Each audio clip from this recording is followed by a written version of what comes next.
El turno de noche en el hospital comarcal tiene un olor característico, una mezcla del aroma del desinfectante para el suelo y el de un café soluble barato que sabe a aguachirri. Estaba sentada en el mostrador de enfermería, masajeándome la nuca, que empezaba a resentirse. Intentaba mantenerme despierta, aunque sentía que mis ojos funcionaban a un 5% de su capacidad.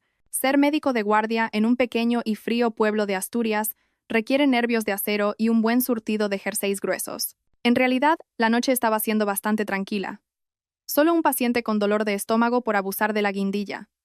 El resto era un silencio sepulcral, tan silencioso que por un momento pensé en echar una cabezada a escondidas en la sala de descanso. Pero deseché la idea al recordar el mensaje que mi marido me había enviado hacía 2 horas. Mi móvil, apoyado sobre la mesa, mostraba el último mensaje de Javier.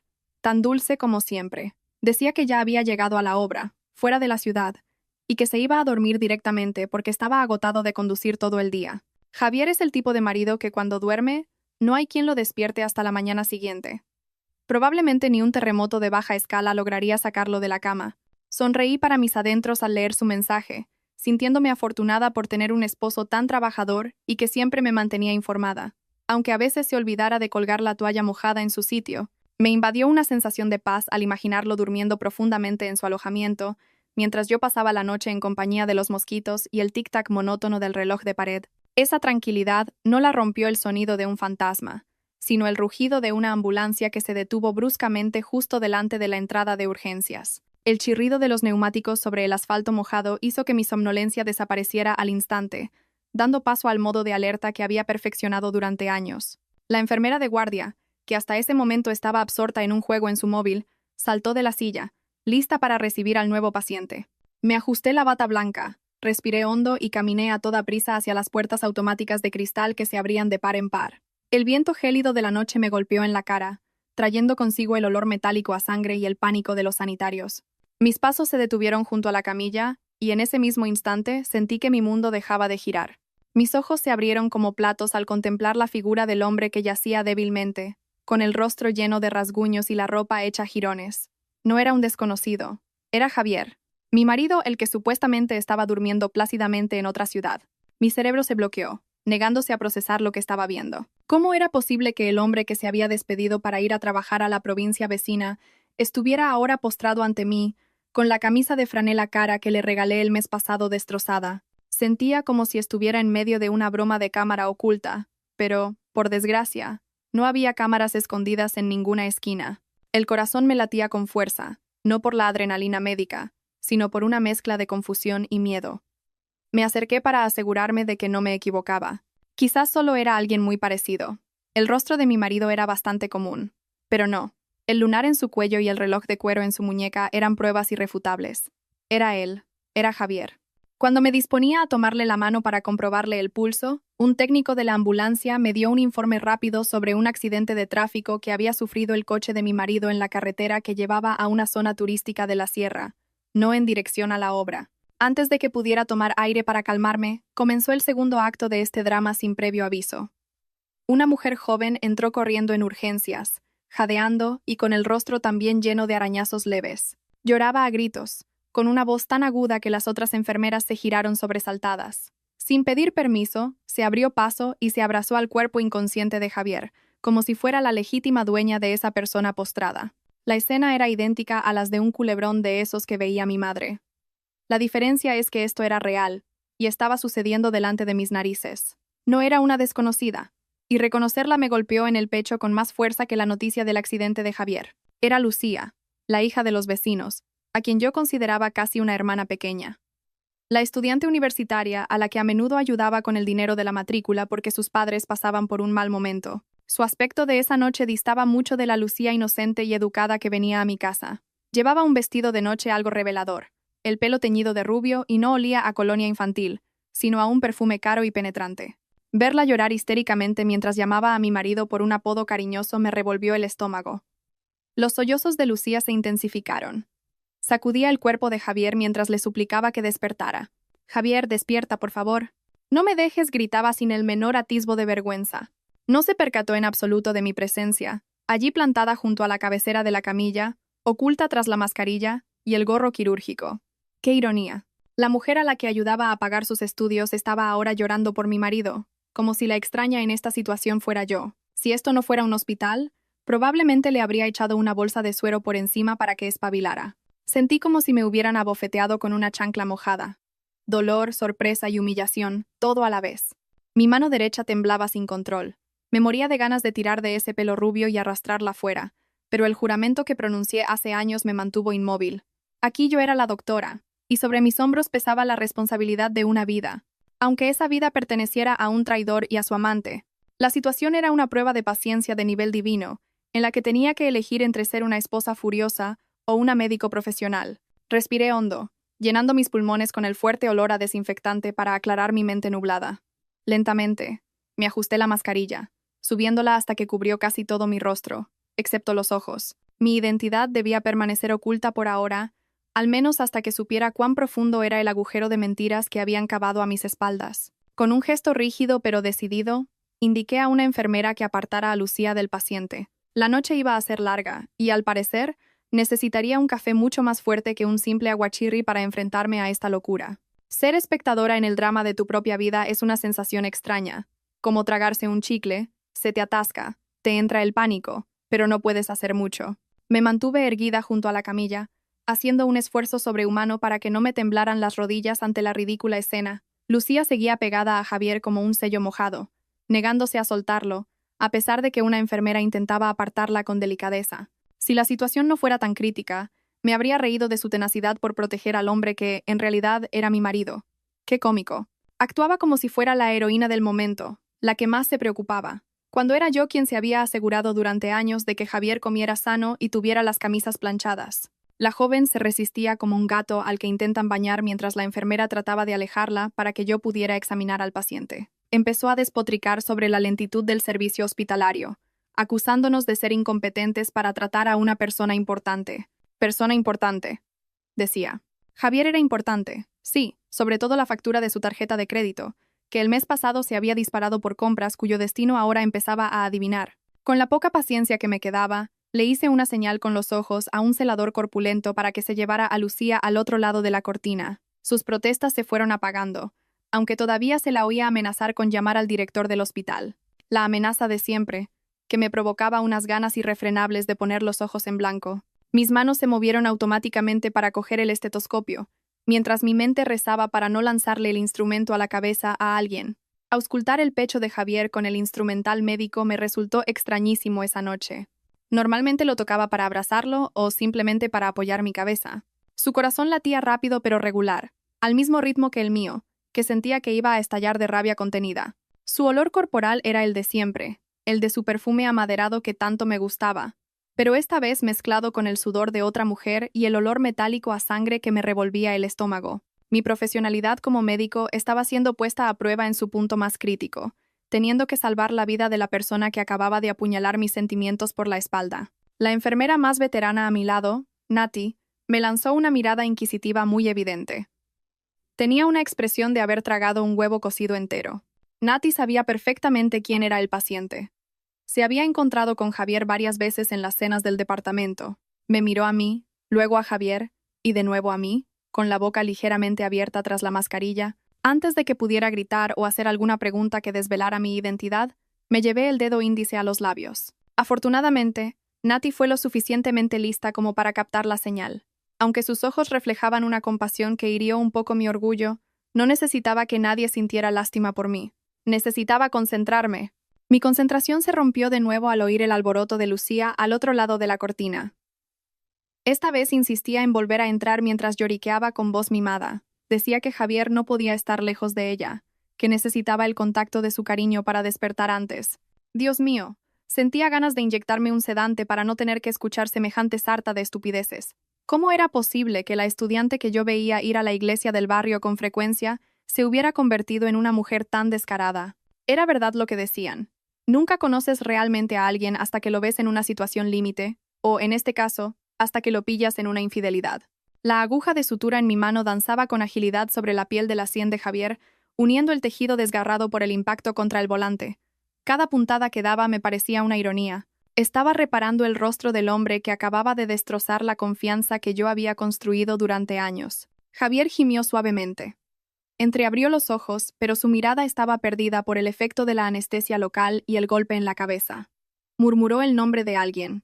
Y, por Dios, deseé que pronunciara mi nombre. Pero esa esperanza se hizo añicos al instante cuando sus labios articularon el nombre de Lucía en un susurro. Como si ese nombre fuera su amuleto de la suerte. Mi mano se detuvo en el aire un segundo antes de continuar la sutura, quizás con un tirón del hilo un poco más fuerte de lo necesario. Tras 10 minutos que parecieron 10 años, la primera intervención médica terminó y la hemorragia de su cabeza se detuvo. Me quité los guantes de látex manchados de sangre y los tiré a la papelera de residuos sanitarios con una mezcla de sentimientos. Javier yacía ahora tranquilo, con un vendaje alrededor de la cabeza, con un aspecto pacífico, como si no acabara de cometer ningún pecado. Di un paso atrás para dejar espacio a los enfermeros mientras limpiaban los restos de la intervención, ajustándome la mascarilla, que empezaba a resultarme asfixiante. Quería correr al baño, lavarme la cara con agua helada, despertarme y descubrir que todo había sido una pesadilla por haberme comido una sopa de sobre antes de dormir. Sin embargo, la realidad volvió a abofetearme cuando una enfermera me acercó una bandeja con los objetos personales del paciente, recuperados de los bolsillos de su pantalón y su chaqueta. Allí estaban su cartera de cuero marrón, la que le regalé por su cumpleaños, las llaves del coche con el llavero medio roto y una tarjeta de acceso a una habitación que no reconocí. No era la llave de nuestra casa ni la de su oficina. Era una elegante tarjeta magnética con el logotipo de un parador de lujo en la sierra, cuyo precio por noche podría cubrir mi compra de un mes. Alargué la mano, cogí la tarjeta y la apreté con fuerza dentro del bolsillo de mi bata blanca. La primera fase de la atención médica había terminado, pero parecía que la investigación no había hecho más que empezar. El ambiente detrás de la cortina de urgencias ahora era silencioso. Solo se oía el sonido de las tijeras de una enfermera cortando los pantalones de Javier para examinarle mejor las heridas de la pierna. Me dio pena ver cómo destrozaban así unos vaqueros tan caros, cuya última cuota acababa de pagar el mes pasado con mi tarjeta. Pero ¿qué más daba? Si hasta el corazón de su dueño estaba hecho jirones, ¿por qué iba a preocuparme por el destino de un trozo de tela? Permanecía inmóvil, con los brazos cruzados, observando cada centímetro del cuerpo de mi marido, que yacía indefenso, buscando cualquier otra señal de mentira que pudiera haber quedado en su piel. De repente, se oyó un pequeño ruido cuando un enfermero le quitó el resto de la cazadora de cuero. Un tarjetero fino y un recibo arrugado cayeron al suelo, rodando hasta mis pies. Un enfermero residente que estaba de servicio se agachó para recogerlos, como parte del protocolo de seguridad de los bienes del paciente. Pero yo fui más rápida y arrebaté esas pruebas con la agilidad de un portero de la selección. Yo me encargo. Son objetos de valor, dije con una voz tan neutra como pude, para no sonar como una esposa sospechosa. El enfermero asintió obedientemente y volvió a limpiar las heridas de la rodilla de Javier. El papel que acababa de recoger no era el recibo de la gasolinera ni una factura de cemento para la obra, como me había dicho esa tarde. Mis ojos se abrieron de par en par al leer las letras impresas en el papel térmico. Era el comprobante de una cena romántica con un total que podría pagar mi compra de 2 semanas. Estaban claramente detallados 2 solomillos de ternera de primera y una botella de vino caro, con fecha y hora de hacía apenas 2 horas. Fantástico, señor Javier. Decía que iba a comer un bocadillo en una obra polvorienta, y resulta que estaba cortando carne tierna en un restaurante de 5 estrellas. Mientras tanto, yo aquí comiendo galletas integrales de ayer para no marearme en el turno de noche, y eso no era todo. El tarjetero que se había caído también guardaba otra sorpresa no menos dolorosa. Al abrirlo, encontré, delicadamente colocada entre su DNI y sus tarjetas de crédito, una tarjeta de acceso a una habitación electrónica con la imagen de unas montañas verdes. En ella estaba escrito el nombre de un lujoso parador. Parador Vistas del Amor, junto con un número de habitación que correspondía a las suites más caras, con piscina privada. Este no era un lugar para que descansaran los obreros. Era un lugar para una luna de miel o una escapada de fin de semana. Sentí que las rodillas me flaqueaban, como si me hubieran quitado los huesos uno a uno. Así que el proyecto fuera de la ciudad era en realidad el proyecto de pecar con la hija de los vecinos. Mis manos temblaban violentamente mientras sostenía esas pruebas silenciosas. No era por el frío del aire acondicionado, sino por el fuego de los celos que me quemaba el pecho. Me dieron ganas de arrugar ese recibo y metérselo en la boca a Javier para que se diera cuenta de que el sabor de esa carne cara ahora era amargo. Pero, por supuesto, la honorable doctora Carmen no podía permitirse una escena tan salvaje delante de sus subordinados. Tenía que mantener la compostura, aunque mi corazón estuviera hecho añicos. Qué curiosa es la vida. Yo, partiéndome la espalda en turnos de noche para nuestros ahorros de futuro, y él, gastándolos para darse la gran vida con una mujer que ni siquiera había terminado la carrera. Con las pocas fuerzas y la cordura que me quedaban, guardé todas las pruebas de su infidelidad en el bolsillo profundo de mi bata. Que esos malditos objetos descansaran allí un rato, junto a mi estetoscopio y mi bolígrafo, esperando el momento adecuado para ser presentados como armas de destrucción masiva para mi matrimonio. Miré el rostro de Javier, que seguía durmiendo plácidamente. El rostro que una vez amé con locura, ahora me parecía extraño y falso. Esta noche no solo estoy curando tus heridas, Javier, sino que también estoy reuniendo munición para destruirte lentamente. Respiré hondo, exhalé bruscamente por la boca y volví a poner mi cara de póker, lista para afrontar el siguiente acto de este drama barato. El sonido de unos tacones altos golpeando el suelo de terrazo resonó, agudo y molesto, como el zumbido de un mosquito en el oído cuando estás a punto de dormirte. Lucía irrumpió de nuevo tras la cortina, ignorando las advertencias del guardia de seguridad, que estaba desbordado por su comportamiento de princesa malcriada. Con el maquillaje corrido, que la hacía parecer un panda bajo la lluvia, se plantó con las manos en las caderas frente a una enfermera residente. Exigió que trasladaran a Javier a la habitación más cara de inmediato, a pesar de que ni siquiera había tramitado el ingreso. Su seguridad en sí misma era asombrosa, como si el hospital fuera de su abuela y pudiera hacer lo que le viniera en gana. Sin un ápice de vergüenza, su dulce boca comenzó a escupir frases que hicieron que me ardieran los oídos detrás de la mascarilla. Con un tono agudo y afectado, se presentó como la prometida del paciente y pidió que no contactáramos con ningún otro familiar de Javier, especialmente con su esposa. Su mujer es una rancia, siempre está trabajando y es una tacaña. Javier ya no aguanta más en casa, le soltó a la enfermera, que la escuchaba con cara de confusión. Incluso dijo con orgullo que Javier le había prometido tramitar el divorcio la semana siguiente para casarse con ella. Vaya, qué guión más elaborado. Resulta que, además de ser una estudiante mediocre, también tenía talento para escribir culebrones. Yo permanecía en un rincón, sosteniendo el historial del paciente, fingiendo estar ocupada tomando notas, aunque en realidad estaba apretando el bolígrafo con tanta fuerza que mis nudillos se pusieron blancos. Me moría de ganas de reírme a carcajadas en su cara, de reírme de lo estúpida que era al insultar a la esposa rancia delante de la propia interesada. No sabía que la mujer tacaña de la que hablaba era la que tenía en sus manos la vida de su amante en ese momento. La matrícula de la universidad que ella usaba para comprarse pintalabios y tacones también provenía del sudor de esa mujer rancia. Una ironía vomitiva, pero me contuve con todas mis fuerzas para que la función de circo no terminara demasiado pronto. Lucía siguió parloteando, mostrando un anillo de oro en su dedo anular que, según ella, era el regalo de su compromiso secreto el mes pasado. El anillo me resultaba familiar. El diseño era exactamente igual a uno que había visto en el escaparate de mi joyería de confianza. Un anillo que pensé que Javier había comprado para nuestro aniversario de bodas, pero que nunca llegó a mis manos. Sentí una punzada de dolor en el corazón, pero mi lógica me ordenó mantener la calma. Déjala hablar, que diga lo que quiera. Déjala mostrar todas sus cartas sucias. Cuanto más hablara, más pruebas registraría yo en mi memoria para llevarlos a los dos ante un juez. Disfruta de tu momento de gloria, señorita Lucía, porque muy pronto la verdadera directora tomará el control del espectáculo. La oportunidad de oro llegó finalmente cuando la princesa de pacotilla, Lucía, se excusó para ir al baño a retocarse el maquillaje, que ya parecía el de un payaso bajo la lluvia. La calma regresó al box de urgencias, dejándome a solas con Javier, que seguía dormido por el efecto de la medicación. Mi mirada se clavó inmediatamente en el objeto plano y negro que descansaba en la bandeja de acero junto a la camilla. ¿El smartphone de Javier? La pantalla estaba rota en 1000 pedazos, como una telaraña, por el impacto del accidente, pero la luz de notificaciones parpadeaba coquetamente, pidiendo ser atendida. Con un movimiento rápido pero cauteloso, cogí el móvil antes de que nadie más lo viera. Me sentí como una ladrona que recupera lo que es suyo.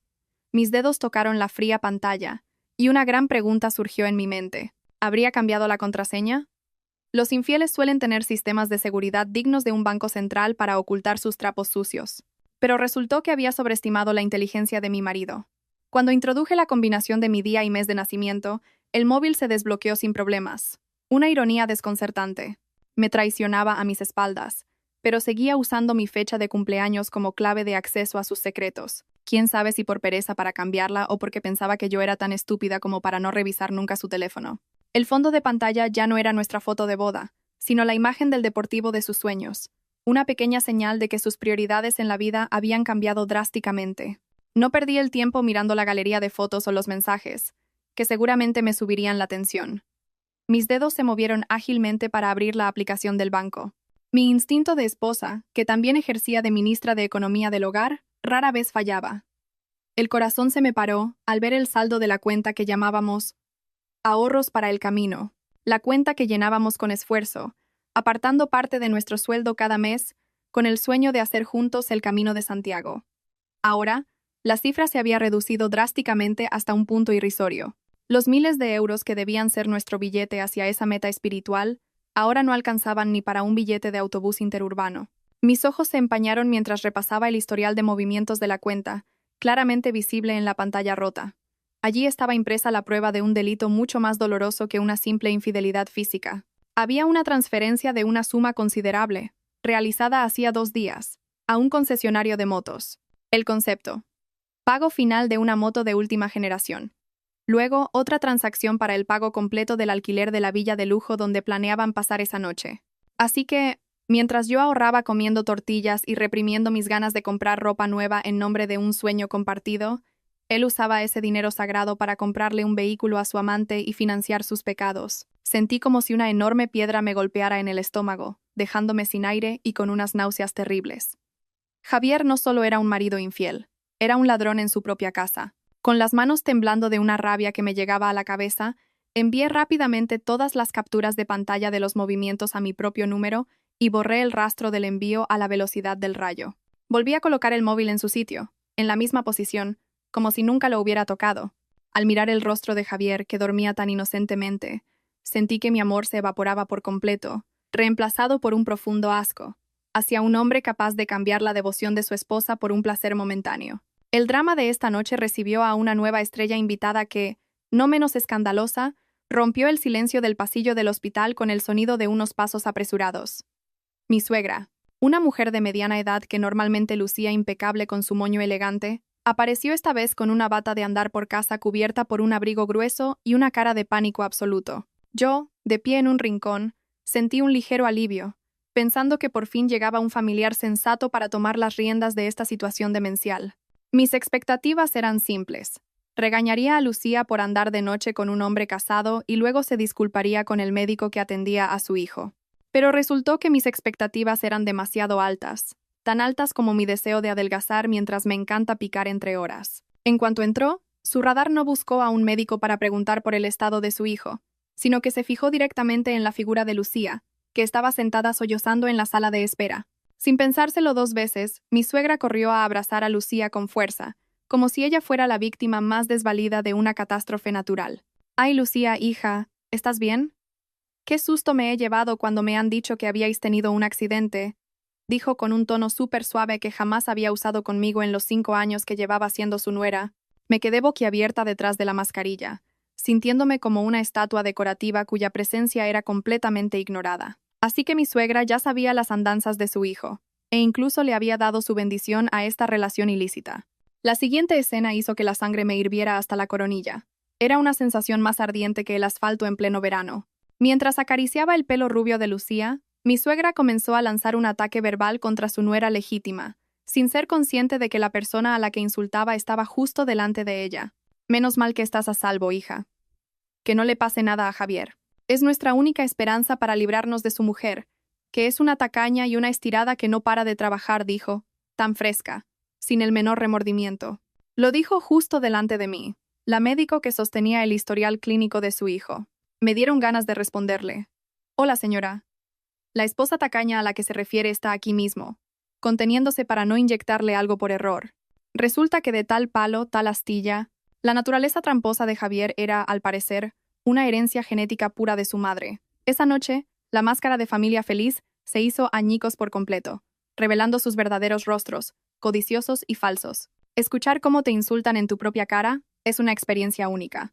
Es como oír una grabación de tu propia voz y darte cuenta de lo mal que suena, pero con un contenido mucho más hiriente que un simple tono desafinado. Permanecía rígida como un poste junto a la camilla, agarrando la carpeta del paciente con la misma fuerza con la que contenía mis ganas de meterle a mi suegra un rollo de vendas en la boca. Imaginaos, la mujer a la que siempre había respetado, a la que cada año por su cumpleaños le compraba un vestido de marca, estaba ahora de pie frente a mí, despachándose a gusto y poniéndome a caldo.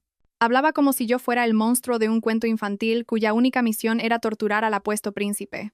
Y resulta que su versión del apuesto príncipe estaba ahora inconsciente después de despilfarrar el dinero de su nuera para irse de juerga.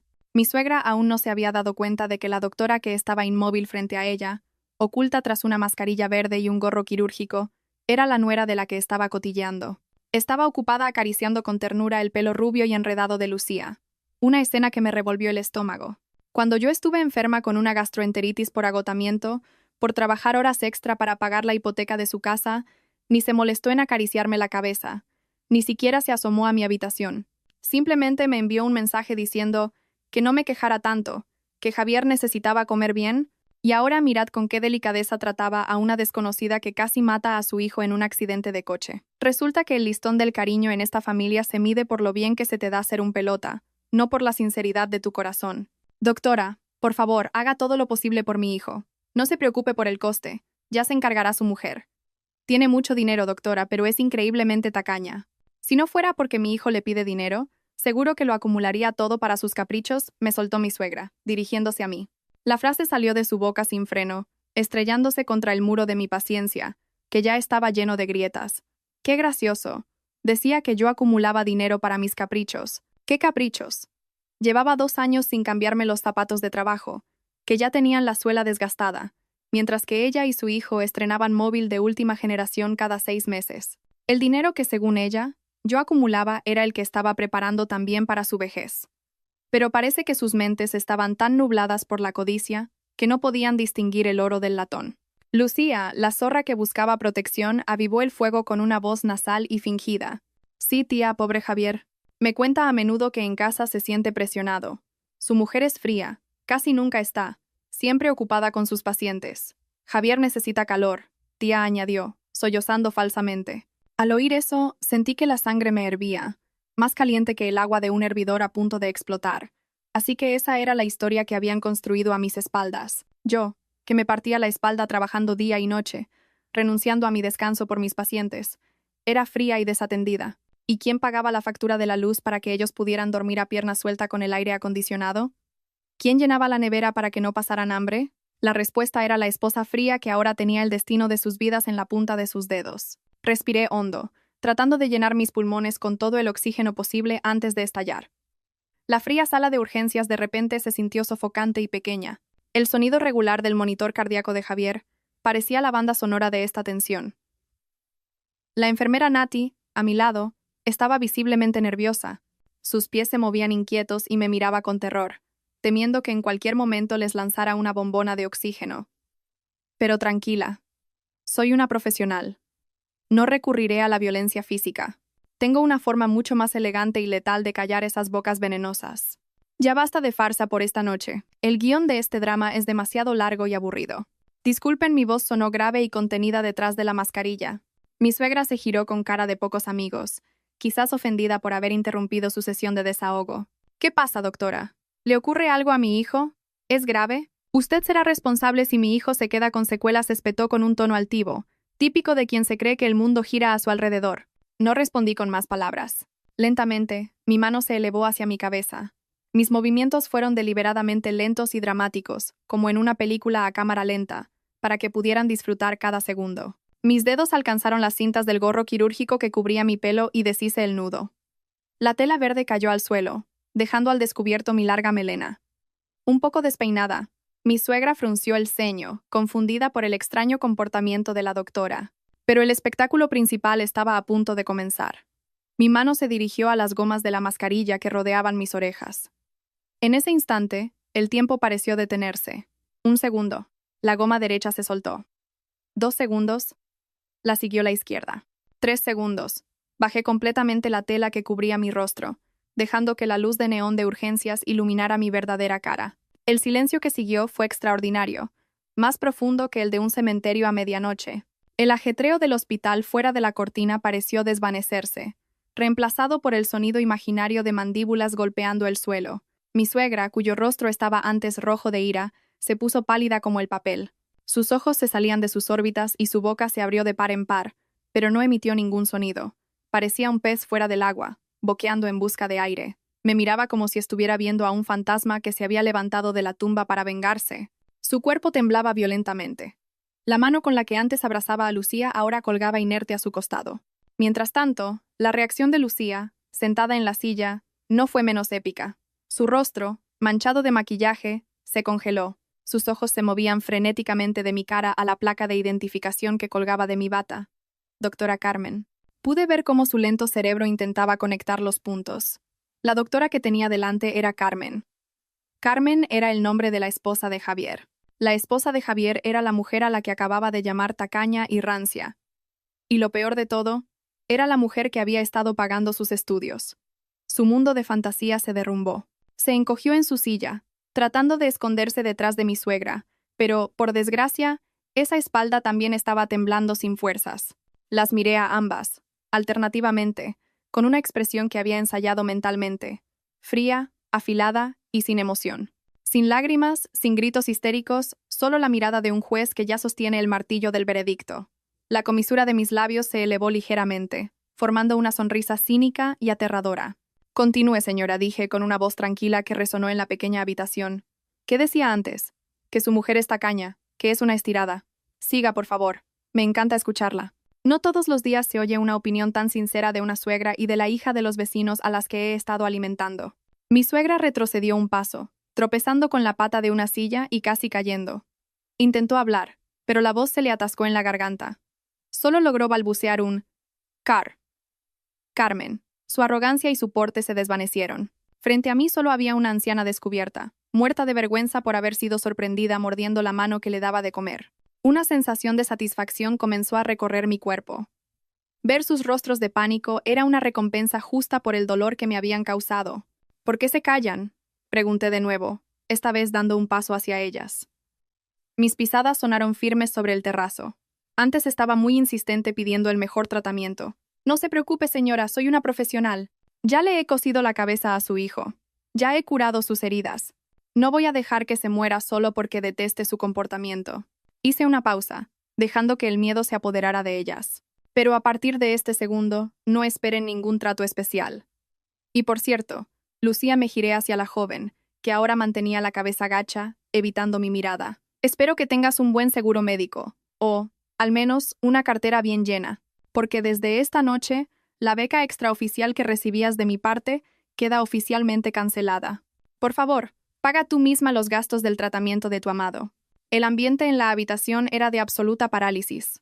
No podían huir, no podían replicar, no podían esconderse. Sus máscaras estaban hechas añicos en el suelo, pisoteadas por la verdad que yo acababa de desnudar. Yo estaba allí, como la vencedora absoluta de este asalto. No como la víctima que llora en un rincón, sino como la mujer que tenía el control total sobre el destino de los traidores que tenía delante. La noche era fría, sí, pero mi mirada era mucho más gélida que el aire de cualquier montaña. Si existiera un concurso mundial de cambio de expresión facial más rápido, mi suegra se llevaría el primer premio sin competencia. Su rostro furioso, que antes me insultaba, se transformó drásticamente en una cara de súplica, como la de un mendigo en un semáforo. Sus labios temblaban mientras intentaba articular una defensa que, seguramente, no sería más que una sarta de mentiras. Carmen. Yo solo estaba enfadada. No quería decir eso. Lo has entendido mal, hija, balbuceó, intentando alcanzar mi mano con la suya, arrugada y fría. Retrocedí un paso, esquivando su contacto como si su mano portara un virus mortal. ¿Entendido mal? ¿Qué parte he entendido mal, señora? ¿La parte en que me llamaba tacaña? ¿O la parte en que decía que Lucía era su nuera ideal? Pregunté con un tono relajado pero hiriente. Una sonrisa torcida seguía dibujada en mis labios, disfrutando de la rara escena de ver a esta vieja leona quedarse de repente sin dientes en su propia jaula. Lucía, detrás de ella, permanecía en silencio, fingiendo estar ocupada retorciendo el borde de su vestido, probablemente deseando que se la tragara la tierra en ese mismo instante. Sin más preámbulos, metí la mano en el bolsillo de mi bata, no para sacar un caramelo, sino el tesoro que había encontrado antes en el bolsillo de Javier. Con un gesto tranquilo, coloqué el recibo arrugado de la cena y la tarjeta de acceso al parador sobre la mesa junto a la camilla. El sonido seco de la tarjeta de plástico al chocar contra la mesa de metal resonó en la silenciosa habitación. No necesito un drama de lágrimas de cocodrilo esta noche. Miren eso, dije, señalando las pruebas. Es el comprobante de una cena romántica y el alquiler de una habitación de lujo pagados con el dinero de nuestros ahorros para el Camino de Santiago, el dinero que he reunido trasnochando para cuidar pacientes, mientras su hijo se divertía con esta estudiante sinvergüenza. Mi suegra miró los objetos con los ojos desorbitados, y luego volvió a mirarme con el rostro pálido. Sabía que estaba en jaque mate. No había escapatoria posible. Escúchenme bien, porque no lo voy a repetir, dije con firmeza, mirándolas a los ojos una por una. Mi trabajo como médico ha terminado. He salvado la vida de su hijo, y he curado las heridas de su amante. Profesionalmente, he cumplido, pero personalmente, lo siento. La beneficencia ha cerrado permanentemente. Tomé una breve bocanada de aire y continué con mi ultimátum. A partir de este momento me lavo las manos. Ocúpese usted de los trámites administrativos del hospital. No use mi nombre como garante. Y tú, Lucía, me giré hacia la chica. Usa el dinero que te quede de lo que le has robado a mi marido para pagar tus medicinas. No esperes ni un céntimo más de mi bolsillo. Me di la vuelta y caminé hacia la cortina con una inmensa sensación de alivio, como si acabara de tirar a la basura algo podrido que llevaba tiempo guardando en casa. Buenas noches. Disfruten de su tiempo juntos sin las molestias de esta esposa tacaña, concluí, corriendo la cortina y dejándolas solas, completamente desconcertadas, pensando en cómo pagar una factura que no sería precisamente pequeña. Salir de detrás de la cortina de urgencias fue como salir de una mazmorra sofocante después de 10 años de encierro. El aire del hospital, que normalmente olía a desinfectante y medicamentos, de repente, me pareció tan fresco como el de la montaña por la mañana. Mis pasos eran ligeros, como si el peso de cientos de kilos que había cargado sobre mis hombros, el de ser la esposa perfecta, la nuera obediente y la fuente de financiación de la familia, acabara de desprenderse y caer al suelo. En el mostrador de enfermería, Nati y otras enfermeras me miraban con una mezcla de admiración y espanto. Seguramente lo habían oído todo. Las paredes de este hospital tienen oídos y los cotilleos aquí se propagan más rápido que la luz. Pero no me importaba. Que lo supieran. A partir de esta noche ya no tenía secretos familiares que ocultar. El cadáver que Javier había estado escondiendo lo había desenterrado hasta los huesos. ¿Por qué debería sentir vergüenza? Los que deberían estar avergonzados eran ellos, los que estaban dentro, sumidos en la confusión. Caminé directamente hacia administración, ignorando las miradas curiosas del guardia de seguridad que bostezaba en su puesto. El administrativo de noche, un joven con los ojos enrojecidos por el sueño, se enderezó al verme llegar con una cara que probablemente parecía la de un ángel de la muerte.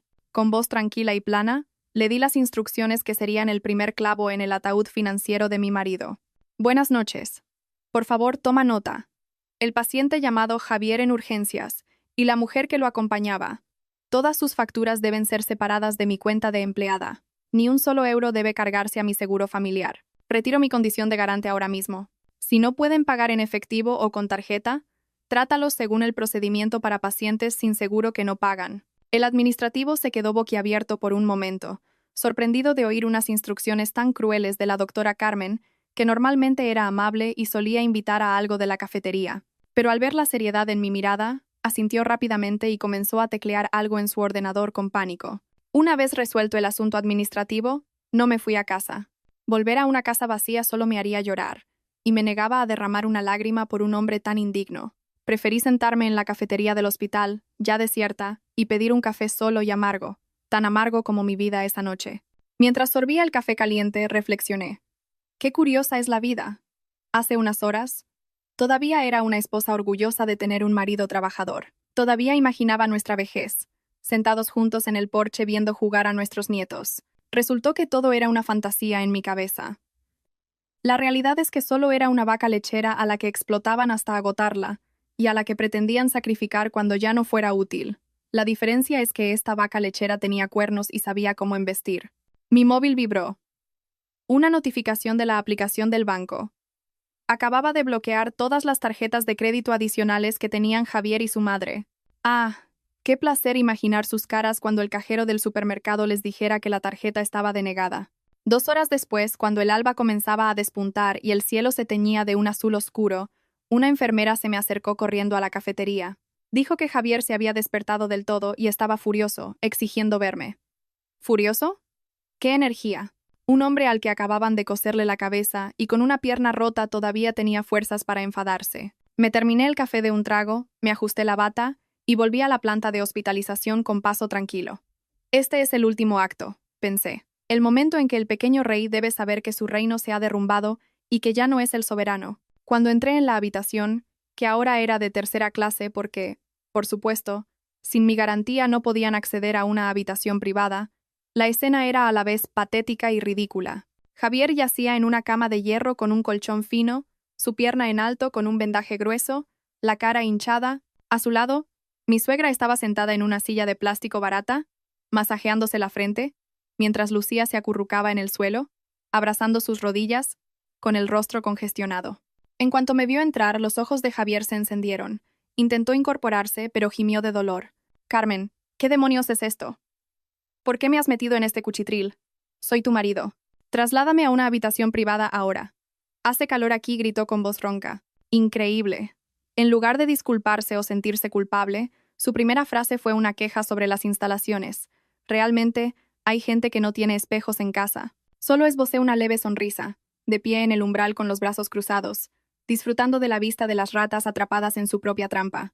«Buenos días, mi querido exmarido», saludé con un tono alegre y fingido, en total contraste con el ambiente sombrío de la habitación. «Lo siento, pero las habitaciones privadas son solo para familiares de los médicos. Y como has decidido formar una nueva familia con la hija de los vecinos, tus privilegios han caducado.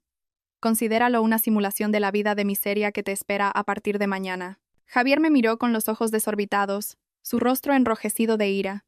Me señaló con una mano temblorosa. «No seas insolente. Puedo denunciarte por abandono de un cónyuge», amenazó. Me reí suavemente, una risa genuina, porque su amenaza sonaba como el chiste de un payaso de feria. ¿Abandono? Al contrario, le estaba enseñando el verdadero significado de la independencia. Me acerqué a su cama, haciendo que mi suegra retrocediera instintivamente su silla por miedo. Miré a Javier a los ojos, buscando algún rastro de amor, pero solo encontré un ego herido. «Denúnciame. Adelante. Pero antes de que denuncies un abandono, yo ya te habré denunciado a ti por apropiación indebida y robo», susurré. Lenta pero enfáticamente. El rostro de Javier, antes rojo de ira, se tornó pálido como el de un cadáver. Sus ojos se movían inquietos. «¿Robo?» «No me acuses en falso», se defendió, pero su voz sonaba insegura. Saqué mi móvil y le mostré las pruebas de las transferencias que había guardado. «Los ahorros para el camino, Javier. Los miles de euros que hemos acumulado durante 5 años. ¿Te los has fundido para comprarle una moto a ella?», señalé a Lucía con la barbilla, «y para alquilar esa villa para vuestros pecados. Eso es un delito. Y como el dinero estaba en una cuenta conjunta donde la mayoría de los ingresos eran de mi nómina, tengo todo el derecho a demandarte». La habitación volvió a quedarse en silencio. Esta vez, un silencio tenso. Javier sabía que no podía negar las pruebas digitales. Mi suegra comenzó a llorar de nuevo, esta vez con más sinceridad, al darse cuenta de que la cartera de su hijo estaba vacía. «Carmen, hija, no hagas esto. Arreglémoslo en familia». «Qué vergüenza con los vecinos si se entera la policía», suplicó mi suegra, intentando de nuevo cogerme la mano. La aparté suavemente. «¿En familia? ¿Qué familia, señora? ¿La familia a la que usted apoyaba para que me fueran infieles? Ah, y hablando de vecinos, creo que debería prepararse para una vergüenza aún mayor». Me giré hacia la puerta y le hice una señal a alguien que esperaba fuera. La puerta se abrió de par en par y entraron un hombre y una mujer de mediana edad con una expresión de furia desbordada. Eran los padres de Lucía. Los había llamado desde la cafetería para informarles de que su hija estaba en el hospital tras un accidente con un hombre casado. Su reacción, por supuesto, fue de ira. Al ver a sus padres, Lucía se levantó aterrorizada. «Papá», mamá musitó, pero su padre le propinó una sonora bofetada que resonó en toda la habitación. «Desagradecida. Te pagamos los estudios para que seas alguien, no para que te conviertas en una rompehogares. Has avergonzado a la familia», gritó el padre. La madre de Lucía lloraba histéricamente, golpeando los hombros de su hija. «¿Qué hemos hecho mal contigo? ¿Cómo has podido hacerle esto a Carmen, que te ha ayudado a pagar la matrícula?» El caos en la habitación era un espectáculo. Lucía lloraba pidiendo perdón a los pies de su padre.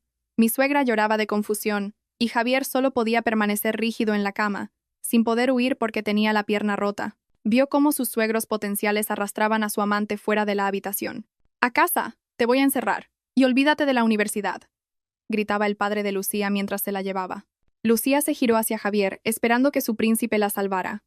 Pero Javier desvió la mirada. El príncipe sapo estaba demasiado ocupado salvándose a sí mismo. Se acabó el amor eterno que pregonaban la noche anterior.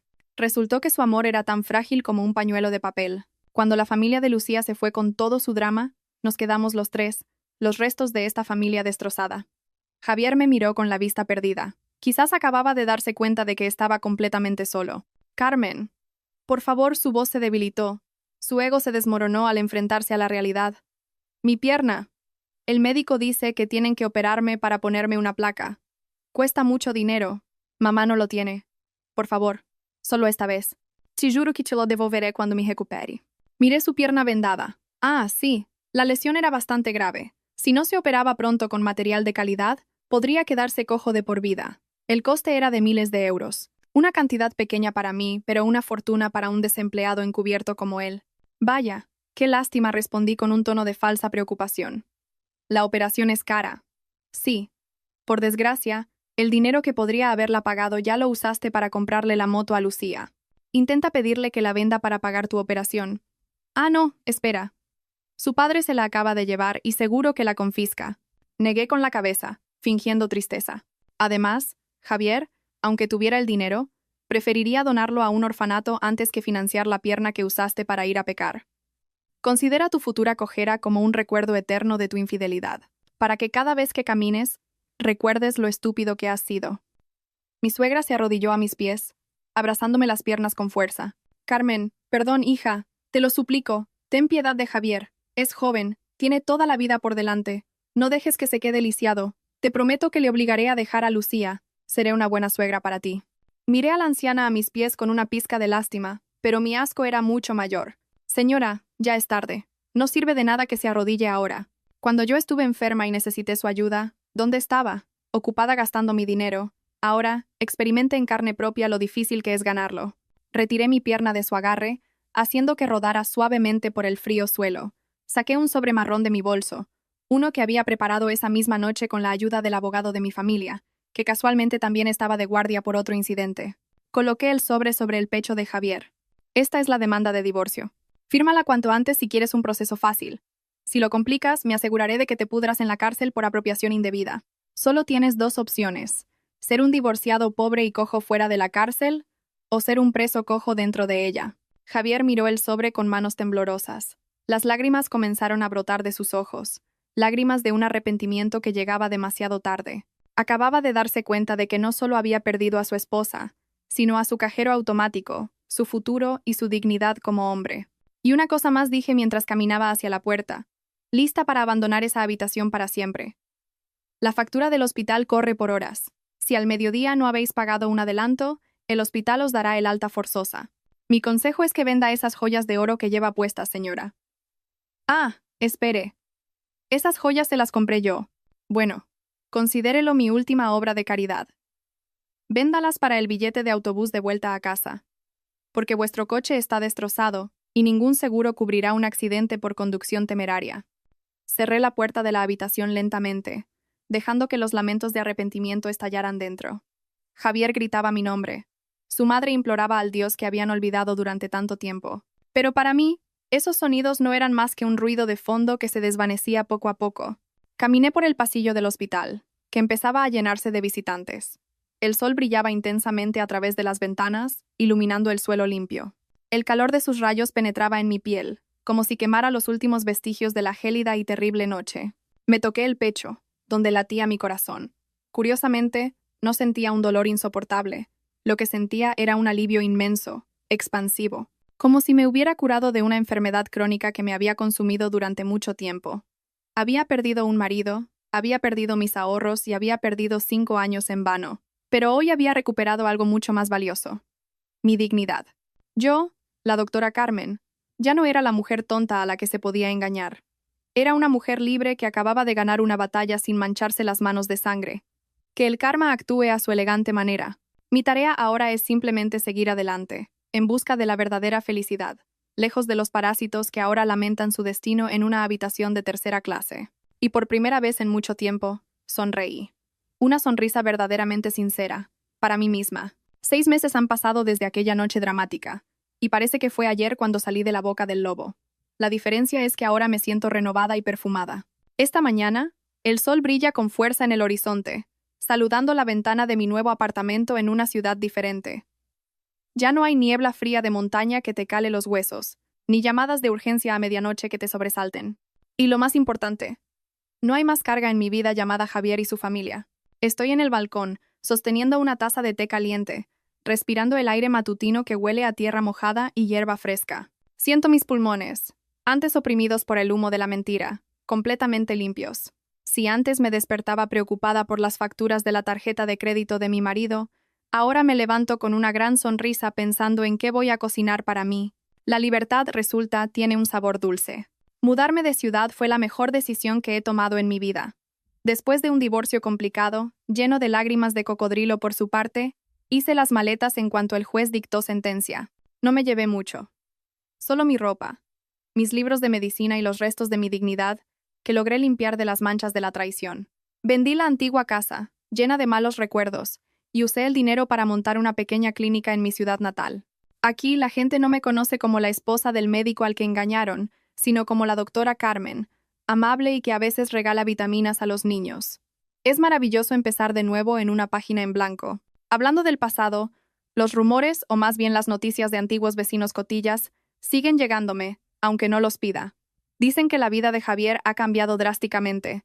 De ser un príncipe a caballo ha pasado a ser un príncipe en una silla de ruedas, figuradamente. La operación de su pierna se llevó a cabo, pero como utilizó los servicios más básicos de la sanidad pública y la rehabilitación fue limitada por falta de fondos, su cojera es permanente.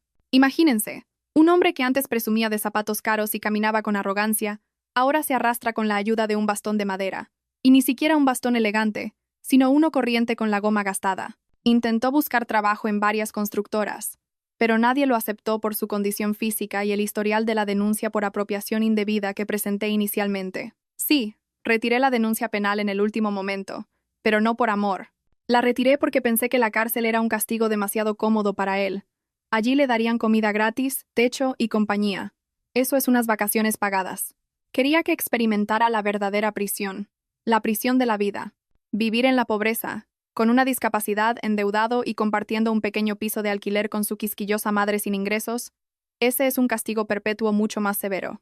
Y, efectivamente, las últimas noticias dicen que ahora viven en un piso minúsculo porque el banco embargó su casa, el coche destrozado, la moto embargada por la financiera y las joyas de mi suegra vendidas para pagar tratamientos alternativos ineficaces. Mi suegra, la antigua gran señora que me menospreciaba, ahora, según dicen, trabaja limpiando casas en nuestro antiguo barrio.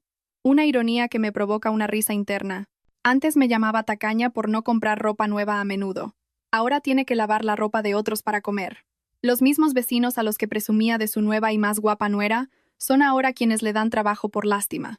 No puedo imaginar lo que debe ser tragarse el orgullo cada día. ¿Y qué fue de la reina del campus? La señorita Lucía. Su historia no es menos interesante. Después de que su padre se la llevara a rastras aquella noche, la encerró en casa durante un mes. Su padre, un hombre respetado en el pueblo, estaba muerto de vergüenza. La noticia de que su hija era una rompehogares y había malversado el dinero de su matrícula se extendió más rápido que la gripe. Como resultado, fue expulsada de la universidad por faltas de asistencia y por no pagar las tasas, sin título, sin marido rico y sin un rostro perfecto, ya que la cicatriz del accidente en su mejilla se convirtió en un queloide. Ahora, Lucía trabaja en la pequeña tienda de ultramarinos de sus padres en el pueblo. Sus sueños de ser una socialité en la gran ciudad están enterrados bajo sacos de arroz y azúcar. A veces me pregunto si soy demasiado cruel. Pero luego recuerdo esa noche en urgencias. Recuerdo cómo se reían de mi sufrimiento, cómo planeaban mi ruina con mi propio dinero. No, no soy cruel, soy justa. El universo tiene su propio equilibrio. Si lanzas una pelota contra una pared con fuerza, te rebotará en la cara con la misma intensidad. Yo solo fui la pared. Mis pensamientos se interrumpen cuando mi asistente llama suavemente a la puerta. Doctora, el desayuno está listo. A las 9 tiene una reunión con el proveedor de medicamentos, me informa educadamente. Sonrío y asiento. Mirad la diferencia. Antes, yo servía. Ahora, me sirven. Antes, mi horario dependía de mi marido. Ahora, yo organizo mi propio horario. Dejo la taza de té vacía y me arreglo el pelo frente al espejo. El reflejo me devuelve la imagen de una mujer mucho más fresca, saludable y con un brillo vivo en los ojos. Se acabaron las ojeras y las arrugas de estrés. La doctora Carmen II es mucho más feliz. Bajo el comedor, que da a un pequeño jardín. Sobre la mesa de madera maciza, me espera mi desayuno favorito. Huevos fritos con patatas. Sencillo, pero comido con el corazón en paz, sabe a un manjar de 5 estrellas. Mientras como, suena mi móvil. Un mensaje de un número desconocido. Normalmente los ignoro, pero por alguna razón, mi dedo lo abre. El mensaje es breve, pero casi me atraganta. Carmen, soy Javier. Te escribo desde el móvil de un vecino. Por favor, la pierna me duele mucho por la noche cuando se me acaba la medicación. Mamá también está enferma con una tos que no se le quita. ¿Podrías prestarme 50 euros? Te juro que te los devolveré en cuanto encuentre trabajo. Te echo de menos. Resulta que solo tú me entendías. Contesta, por favor. Leí el mensaje 2 veces, y luego estallé en una carcajada tan fuerte que mi gato se asustó y salió corriendo. ¿50 euros? El hombre que se gastaba cientos en una cena ahora me mendiga 50. ¿Y dice que me echa de menos? ¿Echa de menos mi dinero o a mí? Es increíble cómo gira la rueda de la fortuna. ¿Le contesté? Por supuesto que no. Con un gesto tranquilo, presioné el botón de bloquear. Y así, desapareció esa pequeña molestia en mi hermosa mañana. No sentí ni una pizca de culpa. Esos 50 euros estarían mejor donados a una residencia de ancianos. Después de desayunar, camino a mi clínica a solo 2 manzanas de casa. Los vecinos me saludan amablemente. Buenos días, doctora. Qué guapa está usted, me dice un vecino. Les devuelvo el saludo con una sonrisa sincera. Vivir en un entorno positivo tiene un gran impacto en la salud mental. Al llegar a la clínica, mi recepcionista me recibe con el informe de pacientes del día. Hoy está lleno, doctora. Hay 15 niños y 10 adultos. Asiento contenta. Esta es la clase de ajetreo que disfruto. Cada paciente que se recupera, cada sonrisa de un niño, es una recompensa mucho más valiosa que un sueldo. Mi vida vuelve a tener sentido. Miro el calendario en la pared. Hoy es día 1. Antes odiaba el día 1, porque significaba pagar todas las facturas de Javier. Ahora, el día 1 es el día de pago para mis empleados y el día de ahorro para mí. Mi cuenta para el camino, que fue vaciada, ha comenzado a llenarse de nuevo. Tal vez el año que viene, o en 2, pueda ir. Sola. No importa. Es mejor ir sola con el corazón en paz que acompañada con el corazón lleno de rencor. A la hora del almuerzo, un mensajero trae un enorme ramo de rosas blancas. Gracias por salvar la vida de mi madre ayer. Del hijo de la paciente de la habitación 3. Mi corazón se llena de calidez. Esta es otra forma de amor. Una universal y sincera. Por la tarde cierro la clínica un poco antes para disfrutar del atardecer en la Plaza Mayor.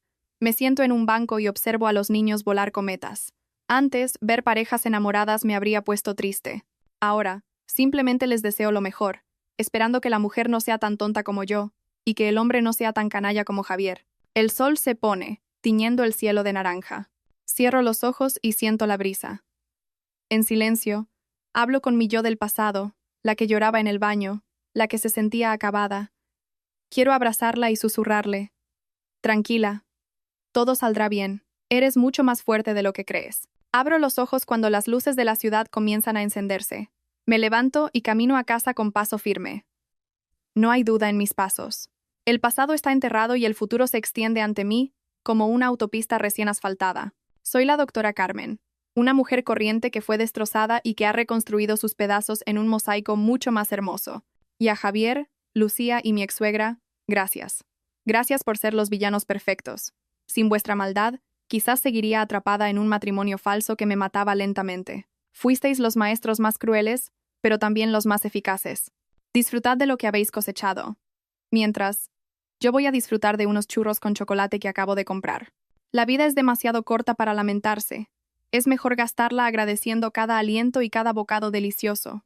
El amanecer de mañana llegará, y sé que, a partir de ahora, mi amanecer siempre será brillante. La historia de aquella oscura niebla en urgencias ha terminado. Es hora de escribir un nuevo capítulo. La feliz historia de una mujer que eligió amarse a sí misma. Y creedme, será una historia mucho más emocionante.